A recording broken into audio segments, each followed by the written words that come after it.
திரு ஆலு ஷானவாஸ், 2 முக்கியமான நிகழ்வுகள் கவனிக்க முடிஞ்சது. ஒன்று, பிரிந்தவர்கள் ஒன்று சேர்ந்திருக்கிறார்கள். பிரதமர் முன்பாக ஒரே மேடையில் அவர்கள் காட்சி தருகிறார்கள்.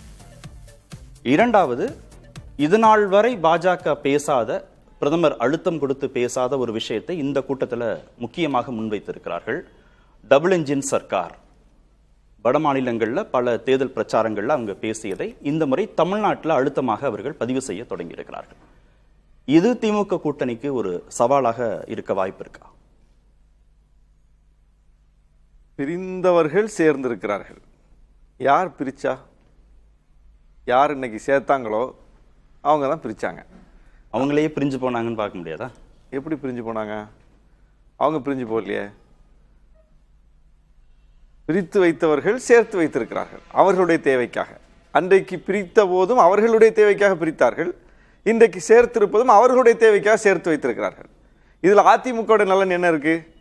அதிமுகவுடைய நலன் தான் இதில் அடங்கும் என்றால் பிரிச்சிருக்கவே கூடாதுல்ல. பிரிச்சதுனால 8 வருஷமா அந்த கட்சி எவ்வளவு பெரிய பின்னடைவை சந்திச்சிருக்கு, எத்தனை ஃபேக்டரா உடைஞ்சிருக்கு, எத்தனை பேர் வெளியேறினாங்க. இவ்வளவு காலமா ஒரு வலுவான எதிர்க்கட்சி அரசியலையும் ஒரு வலுவான ஆளுங்கட்சி அரசியலை அன்னைக்கும் பண்ண முடியாம எவ்வளவு அந்த கட்சி திணறுச்சு.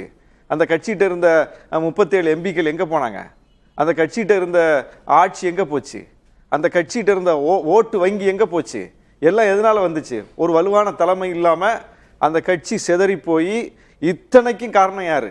அப்போ டிடிவி தினகரனுக்கு மேல வழக்க பாய்ச்சி ஜெயிலில் அடைச்சது யாரு? எடப்பாடிக்கு மேல வழக்கு போட்டு பணிய வச்சது யாரு? தர்மயுத்தம் நடத்த சொன்னது யாரு? சசிகலாவை கட்டம் கட்டி வெளியேற்றினது யாரு? சசிகலாவை அந்த கட்சியை தேர்ந்தெடுத்த போதும், பொதுச் செயலாளர்னு பொதுக்குழு தேர்ந்தெடுத்த போதும் தொடர முடியாம போனது யாரால? முதலமைச்சர் அவங்க தான் சொல்லி எம்எல்ஏக்கள் பெரும்பான்மையா கூடி முடிவெடுத்த போதும் முதலமைச்சர் ஆக முடியாம போனது யாரால? அப்போ பிரித்தது யார்? இன்னைக்கு சேர்த்தவர்கள் பிரித்தார்கள். உட்கட்சி விவகாரத்துல தலையிட மாட்டோம்னு உள்துறை அமைச்சர் வெளிப்படையா பேசுறார், செய்தியாளர்கள் சந்திப்புல பேசுறார். என்ன சொல்றேன், உட்கட்சி விவகாரத்தில் தலையிட மாட்டாங்கன்னா ஜெயலலிதா அம்மா தான் பொதுச் செயலாளர்னு அதிமுக தேர்ந்தெடுத்த பிறகு அவங்க ஆக முடியாம போகுமா? ஜெயலலிதா அம்மா தான் முதலமைச்சர்னு அதிமுக எம்எல்ஏக்கள் கூடி முடிவெடுத்த பிறகு அவங்க முதலமைச்சர் ஆக முடியாம போகுமா? ஆனா அதிமுக முடிவெடுத்த பிறகும் ஆக முடியலையே சசிகலாவால. அப்ப அந்த கட்சி முடிவெடுத்த பிறகும் நடக்கலையேங்கும் போது அந்த கட்சிக்கு வெளியே இருந்து யார் வேலை செஞ்சா? பிஜேபி தானே வேலை செஞ்சது. ஓப்பனா ஸ்டேட்மெண்ட் கொடுத்தாங்களே, குருமூர்த்தியாருக்கு பின்னாடி இருந்தாரு, பிஜேபிக்கு பின்னாடி இருந்துச்சுன்னு அதிமுக இருந்து வெளியேறக்கூடிய ஒவ்வொரு தலைவர்களும் ஸ்டேட்மெண்ட் கொடுத்தாங்களா இல்லையா? அப்ப இந்த சேர்ப்பு என்பதும் அதிமுகவின் நலனுக்காக அல்ல. இதுல அதிமுக நலன் துளியும் கிடையாது. கூட்டணி நலன் பாஜக கூட்டணி நலன். அதுல அதிமுக தான் பெரிய கட்சி, அதிமுக தான் வலுவான கட்சி, அதிமுக ஆட்சி தான் அமையும்னு அவங்க சொல்லணும். எங்கேயாவது மோடி இன்னைக்கு சொன்னாரா?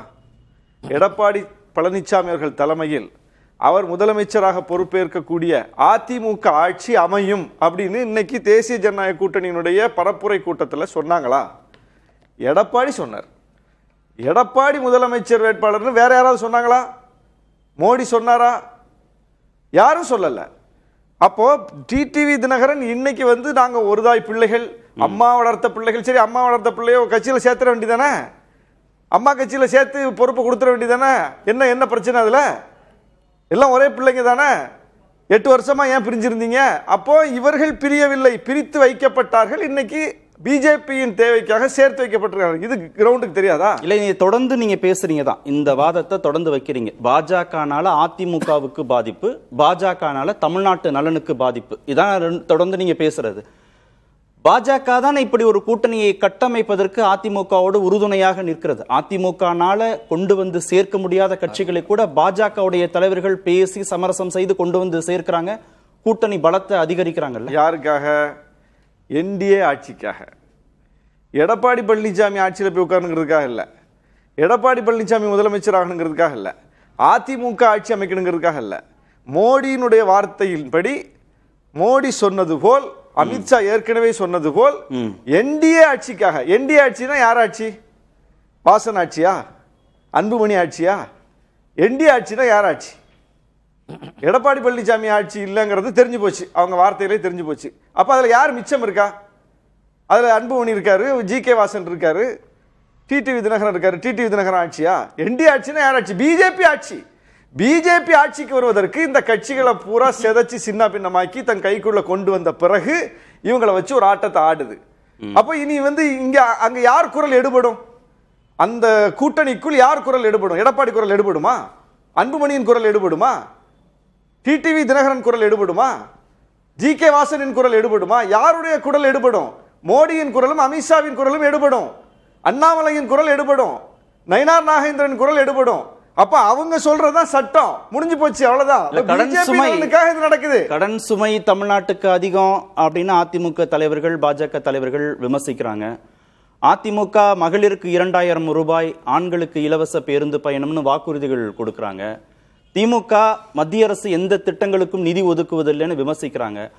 டபுள் என்ஜின் சர்க்கார் அப்படின்னா இணக்கமாக நாங்கள் செயல்படுவோம், அதிமுகவுக்கு மத்தியிலிருந்து நிதி கொடுப்போம், அதிமுக கொடுத்த வாக்குறுதிகளை நிறைவேற்றுவதற்கு உறுதுணையாக இருக்கிறோம், அப்படிதான் இன்டர்பிரட் பண்ணி புரிஞ்சுக்கணும் இதை. அதாவது எடப்பாடி பழனிசாமி ஆட்சியில் இருந்தார், ஓ பன்னீர்செல்வம் ஆட்சியில் இருந்தார், ஜெயலலிதா அம்மா ஆட்சியில் இருந்தாங்க. அப்பவே மோடி ஆட்சி வந்து விட்டது. 10 ஆண்டுகளா பார்க்கிறோம். இப்போ 3வது முறையா மோடி பிரதமர் ஆயிட்டாரு. அப்ப இந்த 10 ஆண்டுகள்ல 3 பிரதமர்களை 3 முதலமைச்சர்களை அதிமுகலே நம்ம பார்த்திருக்கோம். அந்த 3 முதலமைச்சர்கள் ஆட்சியில பேரிடர் வந்துச்சு. மோடி இவங்க கேட்ட நிவாரண தொகை கொடுத்தாரா? கஜா புயலுக்கு இவர் கேட்டதை மோடி கொடுத்தாரா? எத்தனையோ புயல் வெள்ளம் பாதிப்புகளை தமிழ்நாடு சந்தித்ததை மோடி ஆட்சியின் போது 2015 பெரும் வெள்ளத்தை பார்த்தோம். மோடி தான் பிரதமர், ஜெயலலிதா அம்மா முதலமைச்சர். கிடைச்சுதா? டபுள் இன்ஜின் சர்க்கார்ல என்ன கிடைச்சது? சரி, அந்த அம்மா தான் நிறைய விஷயங்களை எதிர்த்தாங்க. ஜிஎஸ்டி எதிர்த்தாங்க, உணவு பாதுகாப்பு சட்டத்தை எதிர்த்தாங்க, உதவி மின் திட்டத்தை எதிர்த்தாங்க, எல்லாத்துக்கும் மறுத்தாங்க. முரண்பாடு தான் இருந்துச்சே தவிர இவங்கள மாதிரி உடன்பாடுலாம் இல்லை சொல்லும்படியா. இவங்க முழுக்க உடன்பாடு தானே. ஓபிஎஸ் ஆட்சி காலமும் இபிஎஸ் ஆட்சி காலமும் பிஜேபியோட உடன்பட்டு போய் தமிழ்நாட்டுக்கு கிடைத்தது என்ன? ஒண்ணும் கிடைக்கலையே. இப்போவாது ஃபைட் பண்ணி போராடியாவது நம்ம சில விஷயங்களை நடத்துறோம். அவங்க அதை கூட செய்ய முடியாத ஒரு ஆட்சி, முழுக்க முழுக்க தமிழ்நாட்டுக்கு விரோதமான ஆட்சி. சரி, டபுள் இன்ஜின் சர்க்கார் தமிழ்நாட்டுக்கு என்ன கொடுக்கும்? மெட்ரோ கொடுக்குமா? இப்ப எவ்வளவு கேட்டுட்டு இருக்கமே, பேரிடர் நிவாரண நிதி கேட்கிறோம், கல்வி நிதியை கேட்கிறோம். அதெல்லாம் நமக்கு வர வேண்டியது. யாரோடைய தூக்கி நம்ம கொடுக்குன்னு நம்ம சொல்லல. எங்களுடைய பங்கு எங்களுடைய வரியிலிருந்து எங்களுக்கு கொடுங்கன்னு கேட்கிறோம். நம்முடைய மாநிலத்துக்குன்னு ஒரு தனித்த கொள்கை இருக்கு. அந்த கொள்கையை சமரசம் பண்ணிக்கலாம் ஏடிஎம்கே சொல்லுதா? கல்வி கொள்கை சமரசம் பண்ணிட்டு தான் அந்த காசு வாங்கணுங்கிறதா ஏடிஎம்கே ஸ்டாண்டா? மறைமுகமான பொருள் என்னன்னா, நாங்க இந்த ஆட்சியில பங்கெடுத்தோம்னா இந்த பிரச்சனை எல்லாம் இருக்காதுங்கிறதான இப்ப மோடி பேசுற செய்தியோட சாரம். கல்வி நிதி எடுத்துக்கோ. கல்வி நிதி நமக்கு ஒரு பாலிசி இருக்கு. அந்த பாலிசியை தான் நாங்க ஃபாலோ பண்ணுவோம்னு சொல்றோம். யூனியன் கவர்மெண்ட் என்ன சொல்றாங்க? பிஜேபி கவர்மெண்ட் இல்ல, உங்க பாலிசிக்கு செட் ஆகாது, எங்க பாலிசி ஏத்துங்க, நாங்க நிதியை தர்றோங்கிறாங்க. இப்ப இந்த டபுள் இன்ஜின் சர்க்கார் வந்தா அந்த கல்வி நிதியை ஏடிஎம்கே எப்படி பெறும் சொல்லுங்க? இந்த பாலிசியை காம்ப்ரமைஸ் பண்ணிட்டு தானே பெற முடியும். அப்ப அந்த பாலிசியை காம்ப்ரமைஸ் பண்ணுமா ஏடிஎம்கே? அதான் கேள்வி இப்போ.